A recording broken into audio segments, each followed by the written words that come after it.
eu sou, meu título é de Doté, não é Babalorixá, por causa da nação, né?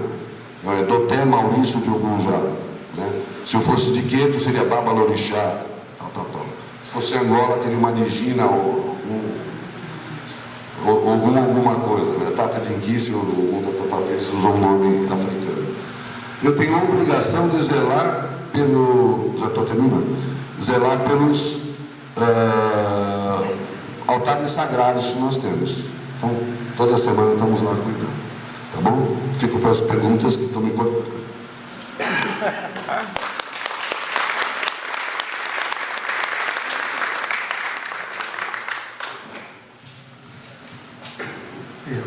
O que é tão importante a gente perceber é que todos aqui, falando das mais simples formas de comunicação, todos estamos louvando aquilo que é a nossa fé. Portanto, aquilo que lá atrás eu aprendi na Igreja Católica, onde o padre fazia o seu pronunciamento em latim, de costas para o seu público, né? A gente tinha que seguir aquilo que era obrigado, sem muito bem entender. E hoje, o Espiritismo ele é muito claro. Nós temos que dizer o que sentimos para provocar o mesmo sentimento no outro, né? E aí a gente vai descobrindo coisas como a oportunidade, né? Nosso irmão aqui acabou de dizer que tem uma visão de 9 mundos. Nós no Espiritismo temos muitos mundos, é uma hierarquia. Conforme nós vamos crescendo, nós vamos para um agrupamento, mas todos nós em algum momento chegaremos lá na frente, né? Você está mais esperto, já contou 9. Chico Xavier morreu e me disse que tinha tantos e eu agora tenho que ir para lá para contar, né? Mas o mais importante disso tudo é a oportunidade que a gente tem de conversar sobre aquilo que nós acreditamos e perceber como é afim de todas as outras pessoas. Consequentemente, a gente acaba falando uma única língua, que é a língua do amor, a língua da fraternidade e a língua da fé. Muito bem, e agora nós vamos ter a oportunidade de ouvir o Carlos Castelo, que vai falar sobre o hinduísmo.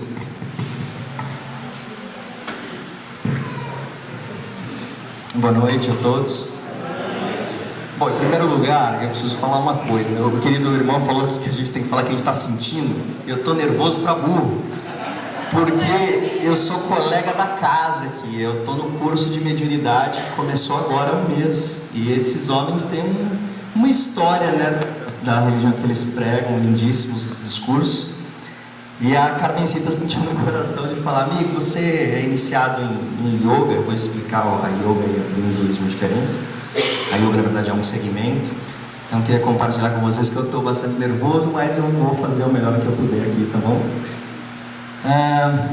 O que me trouxe aqui é o que eu acho que eu gostaria de compartilhar, porque a yoga é um segmento do hinduísmo. O hinduísmo, uma religião de 5.000 anos, mas o hinduísmo é mais um segmento ortodoxo.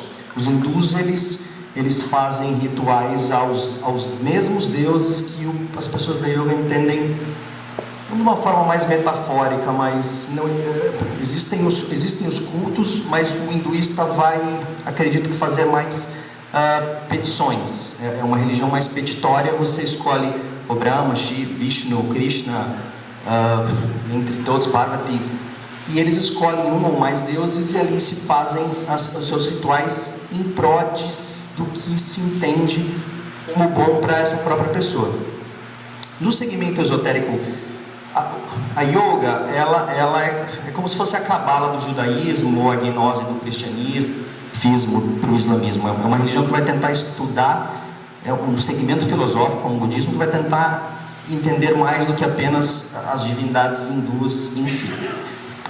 E dentro disso a gente é mais passivo, a gente é mais determinista. O destino é um pouquinho mais...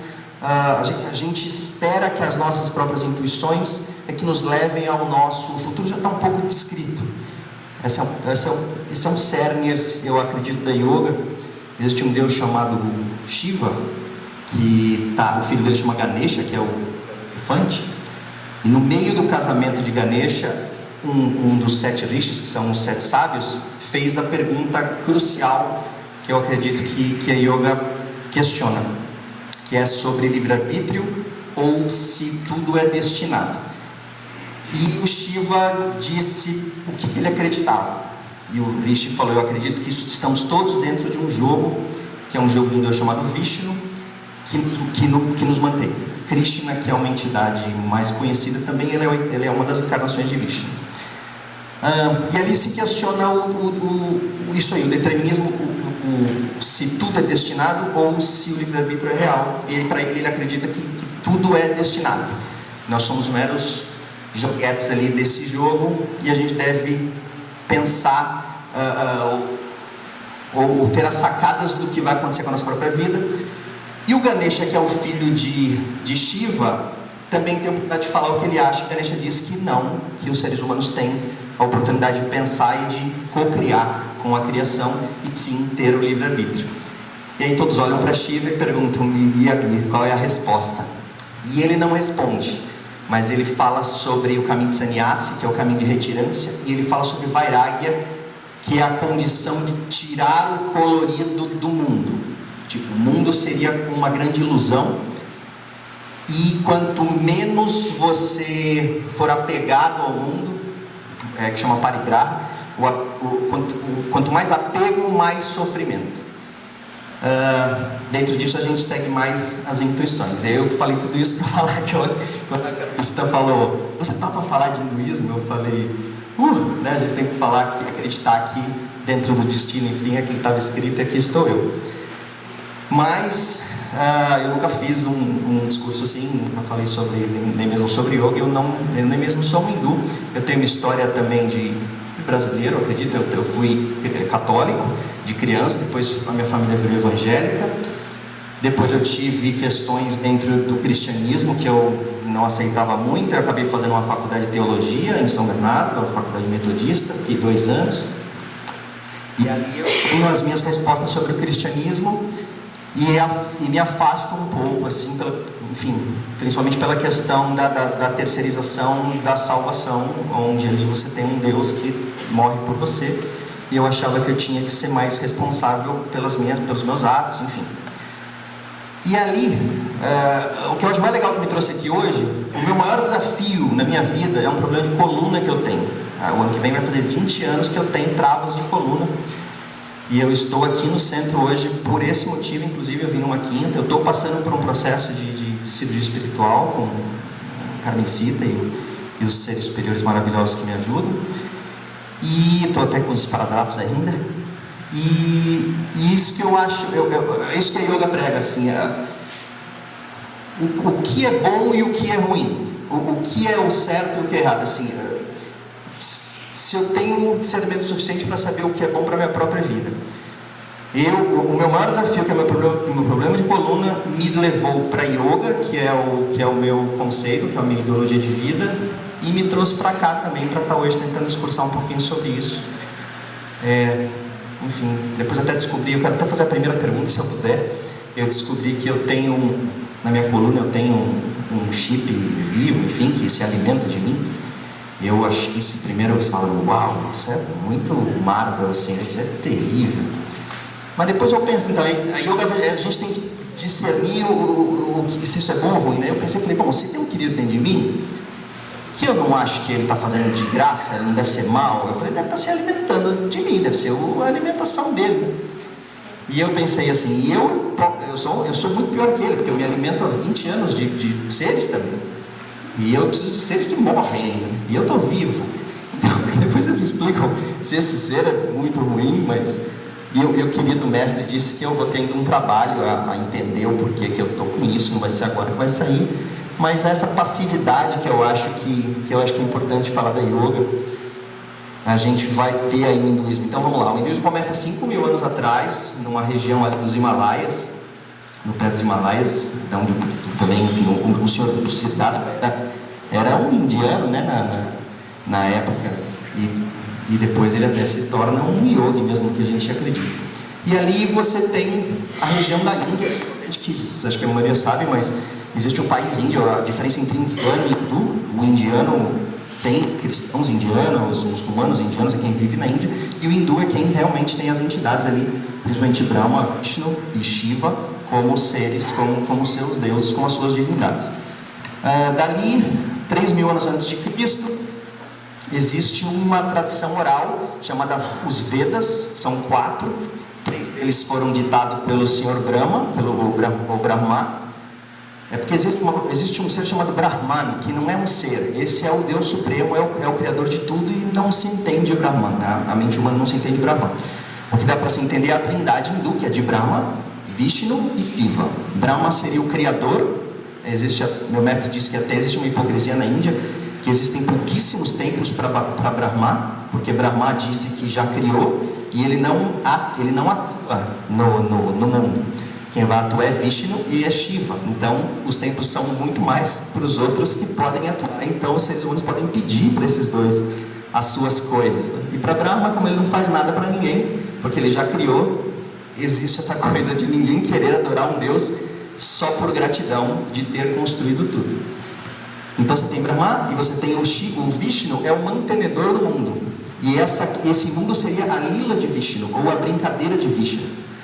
E ele supostamente é que fez a própria criação dos humanos e tal. Ele encarna esporadicamente quando o mundo está prestes a ser destruído, porque os humanos destroem, e ele veio. A 8ª foi Krishna, que é a mais famosa. O Senhor Rama é a 7ª encarnação, é uma antes, foi o homem perfeito, já vem como Deus mesmo, o próprio Krishna. E depois tem Kaiko, o Kaiko é o último. Tem o 9º, que acreditam ser o Senhor Buda, o príncipe Siddhartha, enfim, o iluminado. Mas enfim, aí você vai ter a trindade, e o Vishnu é o mantenedor e o Shiva é o destruidor. Shiva é que vai, não é que ele destrói, mas é como se fosse um renovador de situações. Então, para toda renovação, há necessidade de ter uma destruição. E dentro dessa trindade, bom, vamos lá. Aí você vai ter os Vedas, que são 4, 3 foram narrados por Brahma e 1 foi narrado por Shiva. Nessa tradição oral, você vai ter o que a gente chama de Vedanta. Vedanta significa o final dos Vedas, de um Veda, que chama Rig Veda. Vários Veda significa revelação, então a divindade vem para a Terra e revela algumas coisas, inclusive medicina, como se deve ser tratado doenças e agricultura, tudo isso está relatado pelas próprias divindades. E esse Rig Veda no final vai falar sobre Brahma, vai falar sobre Atma, que não pode se falar que é uma parte de Deus dentro de nós, porque Deus não tem partes. Então Atma, Mahatma, Gandhi, Mahatma não é um nome, Mahatma, Atma é espírito ou alma, e Maha é grande, ele é considerado uma grande pessoa, enfim. Então vamos lá, a gente está na Trindade, os Vedas. E aí você tem o Rig Veda, você vai ter o Vedanta, a parte nova Vedanta, e ali também é chamado de Upanishads. Upanishad significa aquele que escuta de um mestre, significa aos pés do mestre, literalmente. E ali os mestres falavam o que estava escrito, e ali foram discutidas filosofias, as 3 filosofias. Dentre elas foram abertas 3 escolas, uma chamada Yoga, uma chamada Tantra e uma chamada Sankhya. Yoga vem da raiz Yug, que significa unir-se. Unir-se ao divino, pelo que o meu mestre passou, o yoga é uma forma de você eliminar o seu ahankara, que é a sua própria personalidade. A yoga diz que você vem com uma personalidade, você vai atravessar o caminho de encarnações, o caminho kármico. Eu não ia falar nada, já estourei. Gente, então é isso, mas enfim, essa coisa da passividade, do deixar levar, que eu acho que é a vez da história, acho que é a coisa mais importante a se passar. Eu mesmo sigo pensando o máximo do que eu posso fazer para não adquirir karma. Essa é uma condição do yoga, e aí vai precisar de mais tempo aí. Mas eu convido a todos também, eu estou sempre por aqui. Alguém quiser me conhecer melhor, trocar ideias sobre yoga, que a yoga ocidental que a gente aprende é mais essa coisa dos exercícios de yoga, que chama-se Hatha Yoga. Mas esse é um jardim da infância, esse yoga. Yoga é muita coisa, e principalmente esse caminho de queimar o karma existente das vidas e vidas para que você tente a transcendência de imediato. Enfim, estou muito longe disso, nem sei se vou chegar. Valeu, gente, obrigado, desculpa.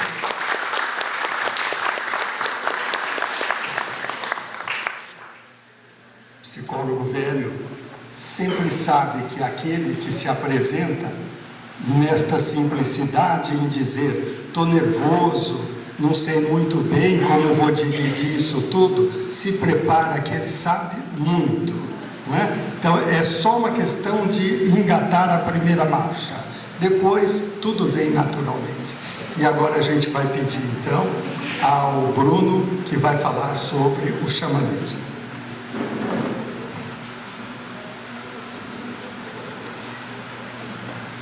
Boa noite.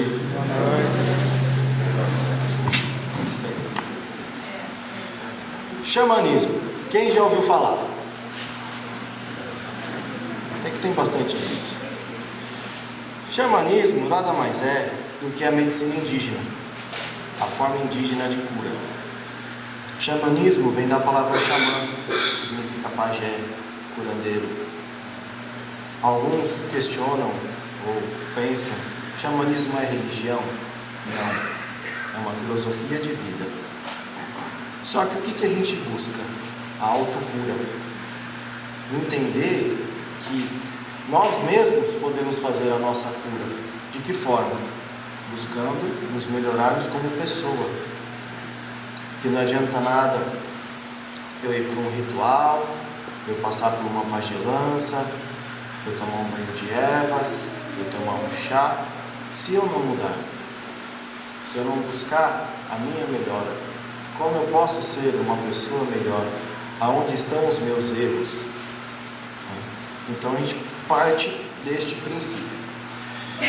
Vou explicar algumas coisinhas, né, de formas de cura. Então, como eu já falei, a gente tem ervas, tem banhos, tem cantos, tem rezas, né? Da mais simples possível,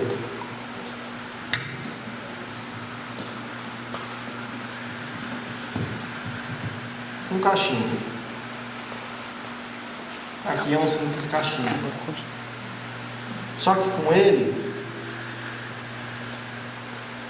eu me conecto a Deus.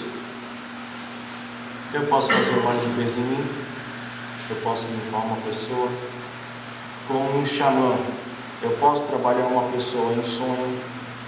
Eu posso buscar o espírito de uma pessoa, porque o xamã, ele anda pelos mundos, seja em transe ou uma meditação, em mundos e submundos. Uma pessoa que eu pegar aqui com 10 segundos e eu soprar uma fumaça, ela já vai se sentir melhor. Porque eu fiz? Não. Porque ela acreditou. E porque isso aqui tem uma força. Porque o xamã ou os índios, eles usam a força da natureza, a sabedoria da natureza. Eles aprendem com os bichos, com as folhas, eles escutam o vento, eles escutam a água. Tudo é vida e tudo nos traz sabedoria. Basta a gente aprender a ouvir ou a escutar. Ouvir mais e falar menos. Essa é uma coisa que a gente precisa aprender. Porque tudo fala com a gente. Tudo. Um animal, uma folha, né? Tudo. A gente que às vezes não consegue ouvir. Dentro do xamanismo, existem duas formas de trabalho. O xamanismo nativo, né, que é aquele que vem das tradições das aldeias, e o neo-xamanismo, que já entra mais numa parte de arquétipos, ou também conhecido como xamanismo urbano. Eu trabalho mais com o xamanismo nativo, né, já fiquei em aldeias, Escari do Chofós, Curioso, então eu falo mais dessa parte do xamanismo nativo. E aí a gente parte dos cantos, que cada canto é uma reza, cada canto se tem um fundamento. Então você tem um canto de cura, você tem um canto de preparação para a guerra, você tem um canto para louvar, ou louvar no bom sentido, né? Então são várias formas. Dentro dos cantos existem as danças. Cada dança também, ela tem um fundamento, ela tem um jeito de ser feito, porque aquela forma por exemplo, um canto da guerra. Na dança, vai se mostrar se os guerreiros estão prontos para isso ou não. Assim como outros cantos, conforme a gente vai dançando, as nossas tensões no corpo vão se equilibrando. E a gente vai deixando a negatividade para fora, e em muitos casos até quebrando magias, como os índios acreditam. É um caminho maravilhoso, é um caminho que vem de dentro para fora, é um caminho que a gente não escolhe, a gente recebe um chamado, mas é um caminho puro, é um caminho do coração, e é um caminho da primeira medicina do mundo, né, dos seres originários. Por exemplo, quando os portugueses chegaram aqui, quem cuidavam deles? Os índios. Depois de muito tempo, que aí trouxeram a doença do homem branco, para qual vieram os médicos, né? Mas no começo eram os índios. E é a medicina mais popular que se tem. Quem nunca teve um avô, uma avó, uma bisavó, que falou, toma um chazinho aqui, toma esse banho, foi num benzedor. Como não é diferente de uma banda, de um preto velho, de um candomblé, né? de formas um pouco diferentes. Mas o xamanismo é isso, é a simplicidade, é a conexão com a natureza e com o grande espírito. Para encerrar, eu vou fazer um negocinho diferente. Vou pedir a gentileza, quem puder ficar de pé, que fique. Quem não quiser, pode ficar sentado. Eu vou puxar um canto aqui, que é um canto do coração. Por que eu vou puxar? Primeiro ponto, para celebrar essa união, né, de filosofias de vida e de pessoas da espiritualidade. O segundo ponto é, estamos vivendo em situações difíceis, né? Covid, guerras. Então, enquanto vocês vão escutando o canto, que todo mundo vai bater o pé junto, eu gostaria que todo mundo emanasse uma energia de amor para o planeta, para o próximo, para um semelhante, né? Para a gente aqui formar uma egrégora e fazer a nossa parte para ajudar o mundo. E cada um fazendo sua parte, tá bom demais, né? Como diz uma lenda, uma vez a floresta pegou fogo, todos os bichos começaram a correr. E um beija-flor ia com seu biquinho, enchia ele de água, ia lá e jogava no fogo. Aí viraram para ele e falaram, mas você com esse seu biquinho, você está fazendo o quê? Ele falou, a minha parte eu estou fazendo. Então se cada um fizer a sua parte, o mundo se torna muito melhor. Vamos fazer o seguinte, mão direita no coração, né? Vocês vão bater a mão e o pé junto.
nós vamos abrir para perguntas, agradecendo, né, o banho que a gente tomou aqui de todas essas culturas, de todos esses sistemas de entender a relação com a espiritualidade.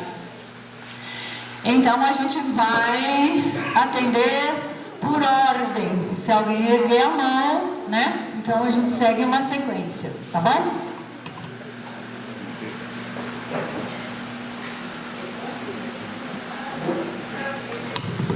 Fala.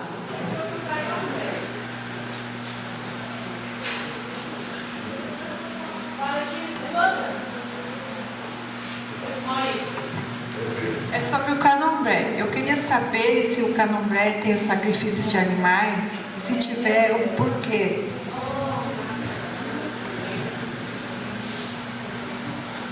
Você quer que eu seja educado? Não, tem sacrifício. Os animais eles são sacrificados. No melhor, eles são imolados, levados a sacrifício. Tá? Tem sim. Tá? Assim como os judeus também matam os seus carneirinhos até hoje. Tem várias outras religiões que praticam a imolação animal. Só que é uma maneira da pergunta, claro, que incomoda. Mas como explicar como é que acontece? Os animais, nós temos um oráculo, que é os búzios, né? Apesar que a gente usa até algumas frutas, como o bi, a louvaça, tal, para poder jogar. E nós perguntamos ao animal, bem resumindo bastante, se ele quer ir para aquele ato.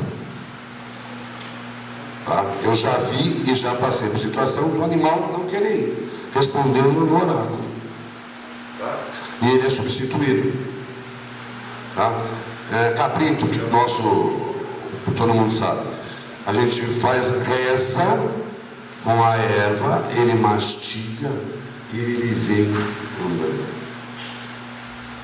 Tá? Realmente não é um açougue, não é um matador. Né? Mas por que mata? Por que mata o bicho? Tem alguém que não come carne aqui? Então, temos alguns que não comem carne. O pessoal que come carne, vocês já morderam a bunda do boi no pasto?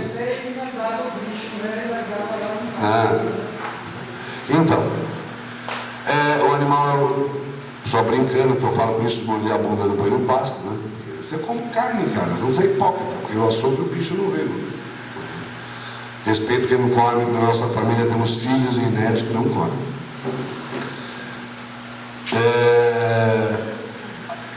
O animal é imolado, as partes que cabem ao sagrado são separadas e vai alimentar o sagrado. Alimentar é uma concepção horrível de terminologia, tá? Você entrega aquela energia, aqui não tem como explicar, a gente fala dar de comer, aí você vai entender menos ainda.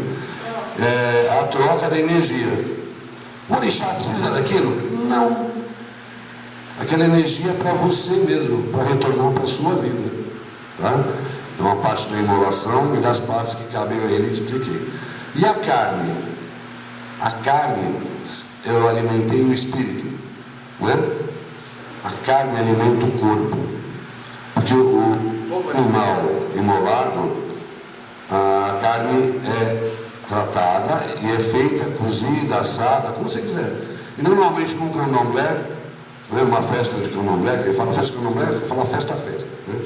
Mas para poder ficar mais específico, terminou o candomblé, é servido alimentos para todos os presentes, indistintamente. Qualquer casa de candomblé, da mais simplória, do bate-palma, até que tem orquestra de ogãs, o pessoal tocando, uma casa cheia. É servido comida, é uma obrigação nossa. E a carne que é servida, para distribuir o axé, a força energética boa, né? Que é uma palavra fondé usada pelo pessoal de Urubá, tá? Mas é fondé. O axé que a gente usa muito é distribuída para os presentes. Então vai alimentar o corpo e distribuir o axé daquele orixá que recebeu o oferendo. Tá? Mas além do isso, por que é que eles queimam os corpos não estão totalmente desfeitos, jogam no próprio rio e se alimentam daquela água? no dia de hoje não tem um esclarecimento para aquelas pessoas contaminadas por seres humanos praticamente, porque aquela fogueirinha não tem nem lenha, né? Como é que pode, né, vamos dizer, jogar no rio e depois beber a água, tomar banho, nadar ali junto com aqueles corpos, né? Você tem uma explicação para dar? Esse é um ritual, o rio Ganges é um rio muito sagrado lá para os hinduístas, né, para os indianos, para os hinduístas. Existem os lugares de cremação, não... É que os corpos, eles estão muito acostumados também, eles não têm um problema sanitário, senão poderia se parar. Mas existem os gates ali que os filhos mais velhos realmente colocam os seus pais ali dentro, numa pira funerária ali de madeira mesmo, colocam fogo e aquilo vai como se fossem os vikings lá naquela época. Enfim, por que eles fazem isso? É completamente cultural.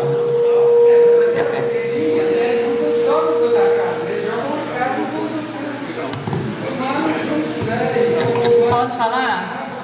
É uma questão cultural, é lá na Índia e é como eles pensam. Então nós não podemos querer comparar com o que a gente acha, pensa e imagina, porque não tem cabimento, né? A gente está perdendo tempo em falar de algo que nós não temos como dar resposta.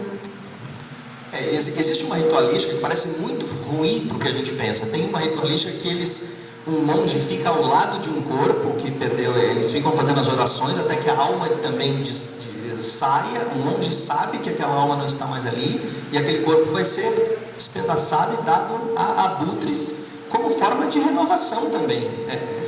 Às vezes é melhor do que o que às vezes a gente incinera, o espírito ainda pode estar dentro da matéria e a gente põe no forno, põe em terra. É bem complexo essa pergunta, mas é um tratamento.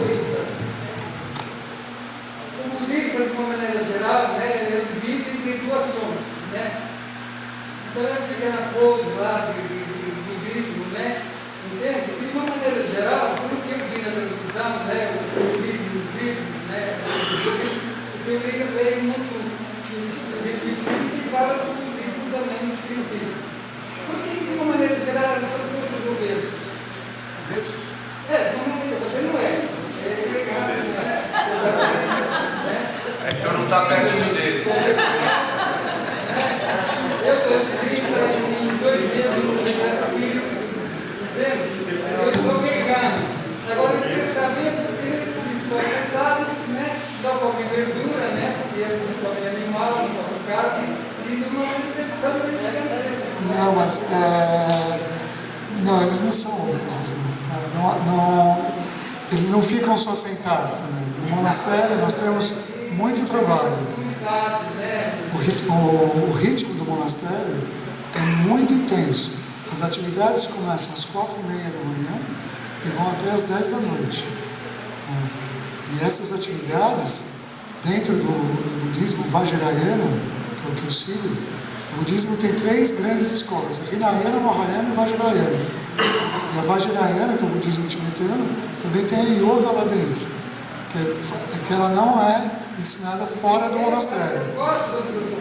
Então, eles têm muitas atividades. E eles não são gordinhos, não. Só eu sou. Mas eles não são gordinhos, não. Oi, peraí. Vamos passar para o próximo, senão está prolongando demais. Eu já chego em você.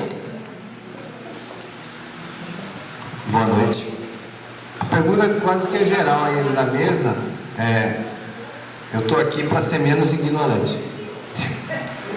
Porque o que acontece? Que a gente escuta lá atrás, né? Não, vai no centro do tio Nelson ali, que ali tem bala no dia do colo do avião.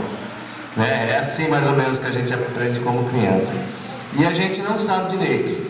Estou vindo aqui na casa há pouco tempo, estou gostando, porque deixando de ser ignorante já é legal para a gente poder. E esses dias eu tive uma dúvida também, vou perguntar também, mas isso é no geral para a mesa. Umbanda, Candomblé, sobre o cântico índio, que eu já tive uma experiência e falei aqui no último curso da experiência do cântico do índio dentro do hospital. E do budismo também, porque todo mundo, tem um Buda em cima da televisão, não sei o quê, quando você é criança, não pode, tira isso daí, não sei o quê. Então, a pergunta é o seguinte: intercessores, para todos, o que vocês falam sobre os intercessores, principalmente Candomblé, Umbanda, tem muito, né? É assim, olha, não sei se eu estou falando a coisa certa, né?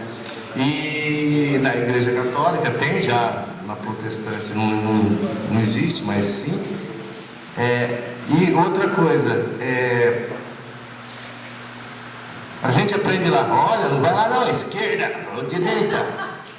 A gente não tem direito, olha lá, não entra lá não, hein?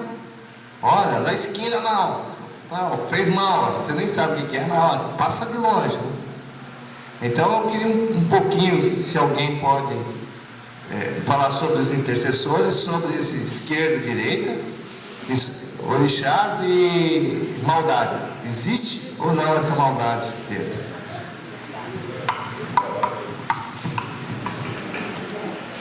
Quero até agradecer, porque está totalmente paralítico das pernas, né? Eu olhei, a quarta vez que eu venho aqui, e a sua dança sarou. Eu estava vindo aí, para mim de pegá-la. Estou aqui, ó. A sua dança fez um milagre para mim. Eu estava totalmente paralisado, porque eu sou depressivo, do dia todo,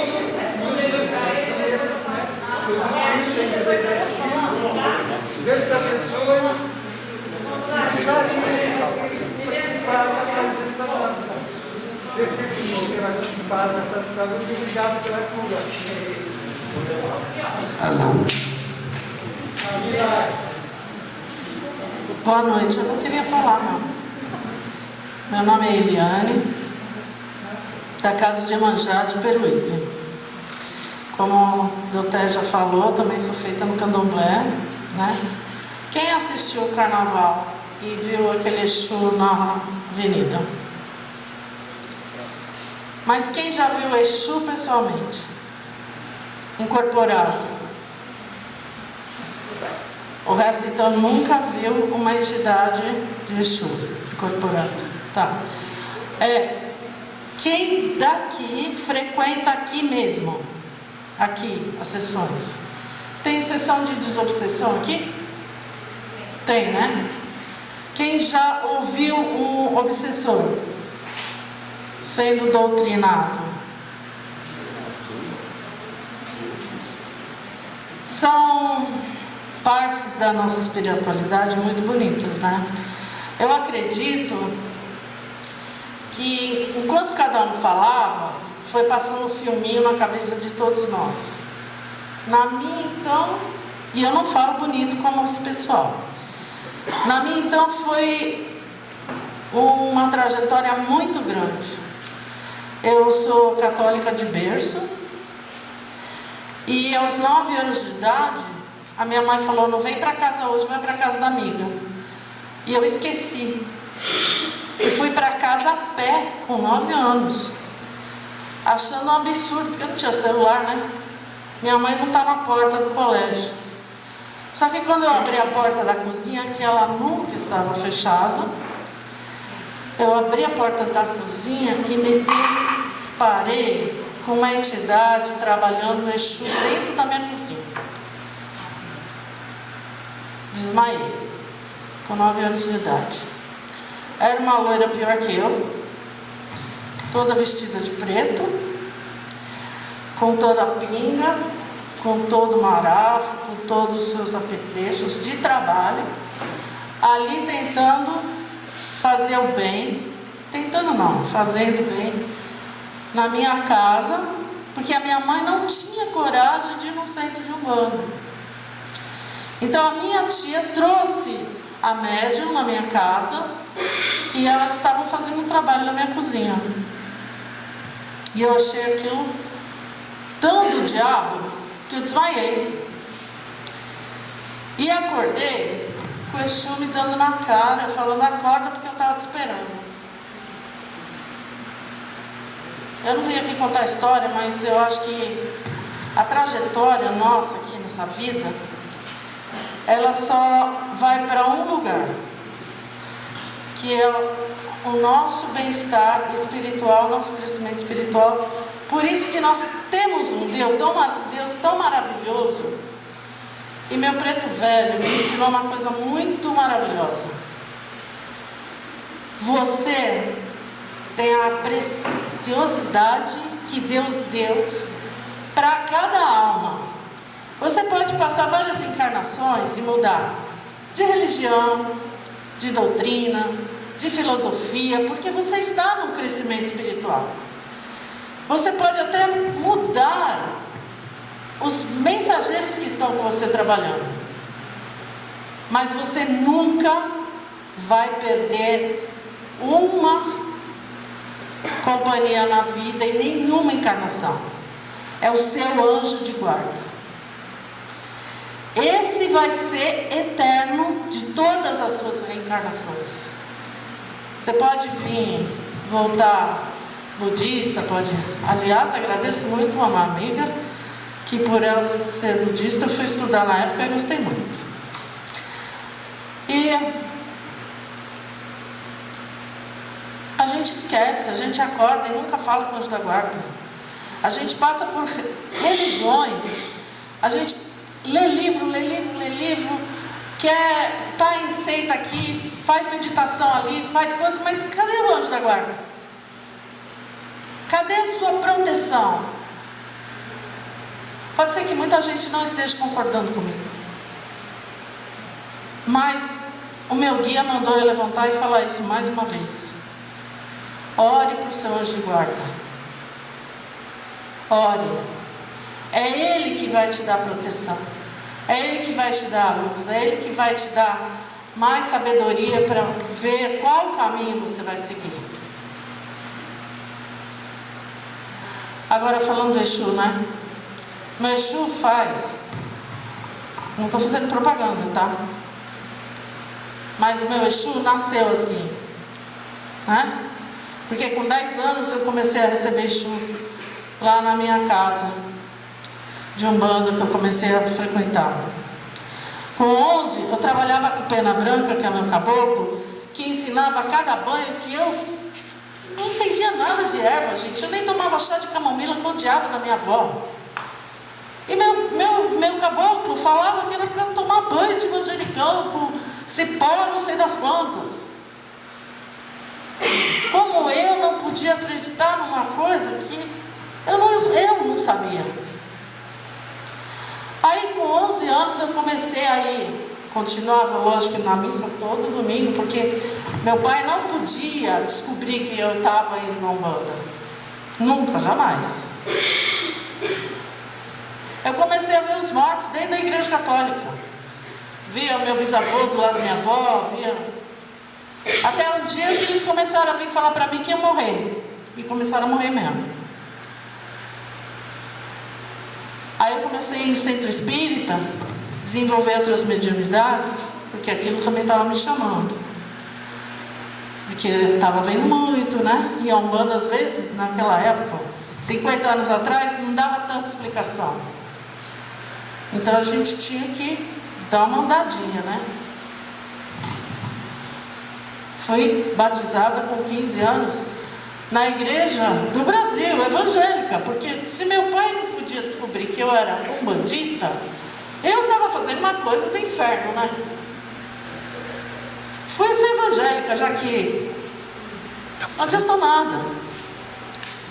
Voltei para a Umbanda, né? O meu preto velho vivia falando para mim assim: vai ler sobre kardecismo. E aquela coisa que você nunca tem tempo. Aí sabe o que ele me deu? Uma hepatite. Li 11 livros da Zíbia, sei lá, uns 50 de Chico Xavier, em voz alta. Porque era ele que tinha que ouvir, não eu. Meu ensinamento não foi fácil, não, dentro da Umbanda. Me fizeram ir por vários caminhos para acreditar. Eu duvidava muito dos banhos. Até um dia que ele me deu um castigo, meu preto velho. 365 banhos diferentes. Quase tive que vender um carro, porque eu tive que mandar buscar erva em muitos lugares longe. E eu fiz os 365 banhos, um por dia de um ano de preceito, numa pessoa muito doente. E todos aqueles toquinhos de madeira, todas aquelas folhinhas que eu duvidei, existiam mesmo.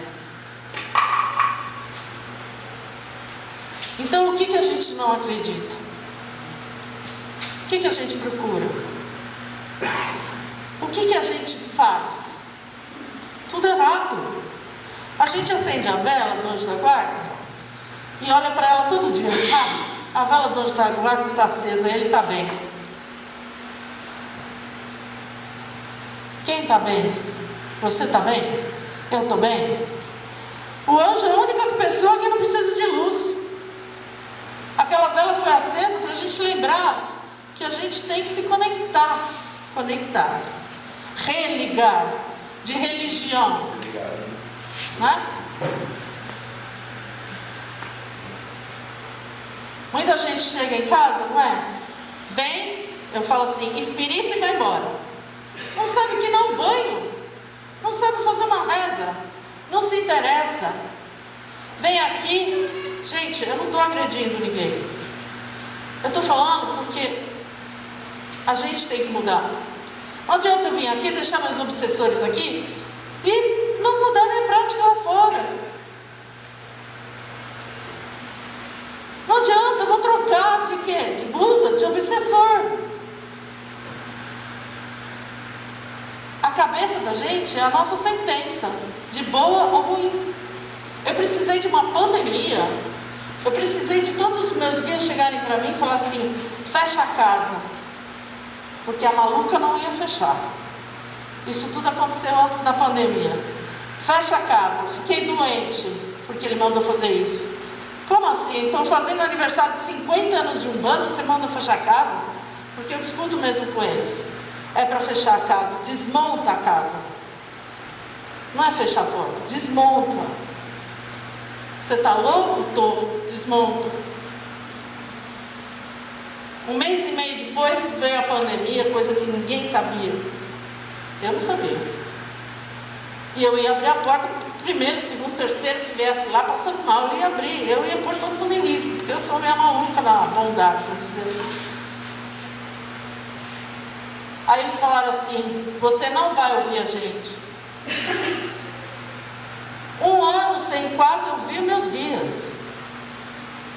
E eles, quando eu ficava no desespero, porque eu fui aprender a meditar, fui aprender a fazer outras coisas para o meu espírito, eles falavam assim: estamos ocupados cuidando de todos os desencarnados.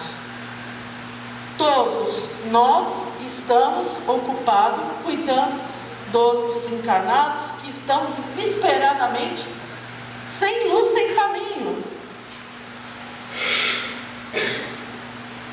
Nós não fazemos ideia do que aconteceu, do que está acontecendo e o que vai acontecer. Vai acontecer muito pior. Então, se conecte com o seu anjo da guarda. Não adianta a gente ficar desesperado. Ah, meu filho foi lá eu já estou indo embora.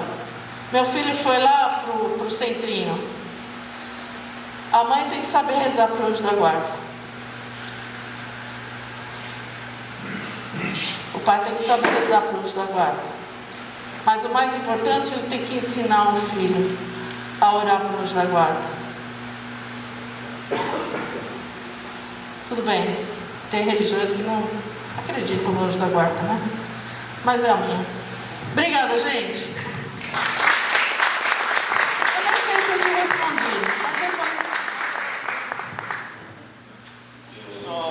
Eu queria só... perdão. Você falou da questão do doente, da pessoa interceder, né? Primeiro ponto, que nós somos instrumentos. Cada um tem sua função. Nós somos instrumentos a serviço de um quando maior uma energia. Então eu, no caso, como um xamã, a pessoa está lá adoecida, está de cama. Primeira coisa que eu vou fazer, eu vou acender um cachimbo para conectar, para me limpar, né? E para ver como que eu vou agir, que forma que eu vou agir. Pode ser um canto, pode ser um toque, pode ser um banho, pode ser uma defumação. Não tem uma receita própria. Cada caso é um caso. Mas, como eu falei, nós somos um instrumento. Teve uma vez, foi minha mãe, ela estava num congresso na Bahia, e dentro de umas discussões, falando que magia existe ou não existe, um gente falou, não, magia existe sim. A moça estava em trabalho de parto, ela não estabilizava de maneira alguma, já estava para o médico optar entre ela e a criança, embora os dois estavam em extremo risco. Chamaram um pajé, um ancião. Ele entrou, olhou, saiu, voltou com uma outra postura, um pente, começou a pentear o cabelo dela, cantando baixinho no ouvido. Nisso ela foi estabilizando, ela e a criança, e teve o parto. Então tem interferência assim. Lógico, eu como xamã vou pôr a minha energia, vou pôr minha fé, vou pôr minha sabedoria. Só a energia que tem em volta, Deus, os espíritos ou seres da natureza, também está.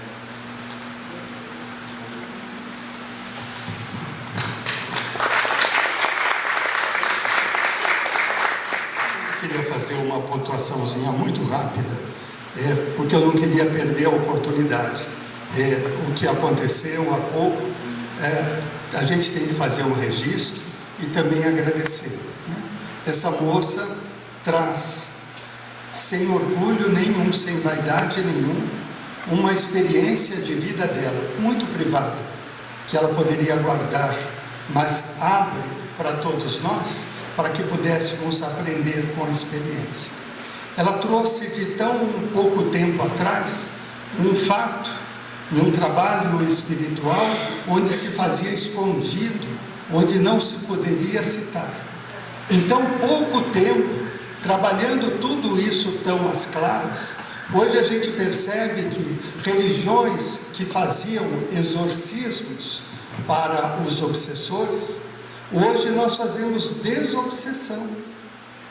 E não só isso, trabalhei por muitos anos numa tese de um médico muito especial que levou à frente a ciência e a espiritualidade, Dr. Sérgio Felipe, trabalhando a glândula pineal.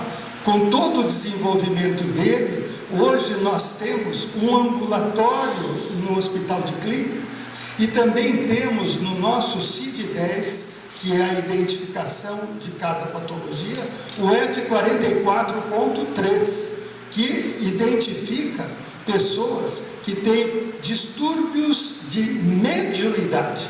Não são considerados loucos, são considerados médios. Então, esta evolução de tão pouco tempo aconteceu porque pessoas trouxeram para a ciência, como ela trouxe para nós, alguma coisa guardadinha ali no coração, que tinha um pouquinho de... guardava aquilo, em algum momento, numa medida de fé, diz assim, o que eu tenho serve para o outro, então não tenho vergonha de colocar. É um grande aprendizado que nós temos hoje, e é um grande aprendizado que nós devemos fazer no nosso dia a dia, com os nossos filhos, com os nossos pais, com os nossos alunos, com os nossos amigos. Vamos dar a oportunidade de dizer o que nós sentimos. O anjo de guarda de cada um de nós, ele vai nos ajudar a dizer o que é certo, porque o Pai nos deu, na nossa histórico espiritual, nos deu a consciência. A gente não precisa muito de ir para a escola para saber se tal coisa é bom ou se tal coisa é ruim. Nós sentimos que nós fizemos uma coisa que não é boa. Nós sentimos que nós fizemos uma coisa boa. Quando fazemos a coisa boa, como ela disse, foi lá, cuidou, deu banho, ajudou a sair, como o Bruno falou, foi lá, penteou o cabelo, tudo. As demonstrações de amor mudam totalmente o indivíduo, naquilo que ele pensa, no temor dele. O obsessor é alguém que nos faz ter medo. Quem tem medo esquece a fé, se defende, se protege. Então, o que eu entendo é que a gente está tendo esta oportunidade de perceber que abrir os nossos corações vai sair muito mais verdade do que mico, como dizem as minhas crianças. Parabéns, muito obrigado.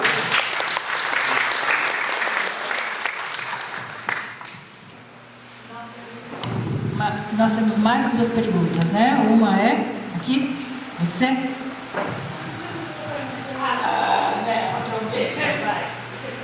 Boa noite. Eu tenho 2 perguntas para 2 irmãos. A primeira é para o hinduísmo. Eu também sou cinegrafista da casa, né? Eu tenho uma diretor. Eu tenho uma dúvida que eu só ouvi falar e eu não me aprofundei mais para saber, mas como estou aqui, eu queria perguntar o que torna uma pessoa Dalit, que fala, né? Dalit.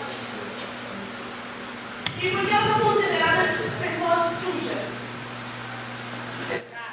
Fala com ele mais embaixo, sai da frente da caixa, senão vai ficar subindo bem na frente. Eu vou ficar aqui pertinho. E põe o microfone mais longe da boca. Melhor ficar longe da caixa, né? E o microfone um pouquinho mais para baixo. Aqui. Boa. Aqui? Senhor. Essa lá, faz muito tempo. Vamos lá. O que você chamou de Dalit, é que na novela, né, chamavam de Dalit, não é isso? É o sistema de castas. O sistema de castas vem junto com o hinduísmo no nascimento do hinduísmo. É uma questão também muito cultural, muito complicada. Mas o sistema de castas era dividido em 4 castas: o Brahmani, o Kshatriya, o Vaishya, que é o comerciante, você lembra, mestre? O Brahmani, enfim, eles ligavam como se fosse um corpo mesmo. O Brahmani era a cabeça, o Kshatriya eram os militares, o governante, enfim, os comerciantes eram o pessoal do comércio, e os Dalits tinham um outro nome que depois eu te passo. Como? Intocáveis.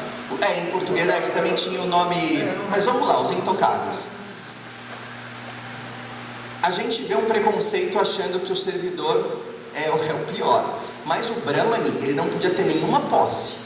O Brahmani tinha que ser um mendicante, ele tinha que ter a sua tigelinha e ele era recebido nas casas para fazer sua alimentação e para ensinar aquilo que ele tinha, mas ele não podia ter nenhuma posse, que era uma coisa bastante difícil também, penso eu. O Kshatriya não era igual, então, os militares nossos atuais são, né, vivem o perigo, mas imagina naquelas épocas que eram tendas e um queria matar o outro. Então ser um Kshatriya também acho que era bem complicado. Tinha um governante, mas era um governante, o resto era Kshatriya de combatente mesmo. Os comerciantes, que a gente pode falar, então os comerciantes eram mais tranquilos. Existe uma história no hinduísmo que se você morrer pensando em uma divindade hindu, você pode ir direto para os Shloka, que também são os planetas, você vai para os melhores céus, né? E aí tem uma piada de um comerciante, que ele, pensando nisso, ele teve 5 filhos, ele colocou o nome de cada filho de um deus. Então deu lá Shiva, Vishnu, Brahma, Parvati e Lakshmi. E aí no leito de morte ele falou, bom, vai ser uma boa, quando eu estiver morrendo, algum filho eu vou falar o nome e eu vou ser salvo. Só que quando ele estava no hospital, ele começou, quando ele estava morrendo, ele falou assim, bem isso aí que falou, Parvati, Lakshmi, Vishnu, Brahma, Shiva. Aí ele pensou, vocês estão todos aqui, quem é que está cuidando da lojinha? E aí, nesse momento que ele morre. Então, esse é o problema do comerciante, sabe? Ele pode ter um apego também à sua própria... E no final das contas, você tem o servidor, que pelo que eu sei,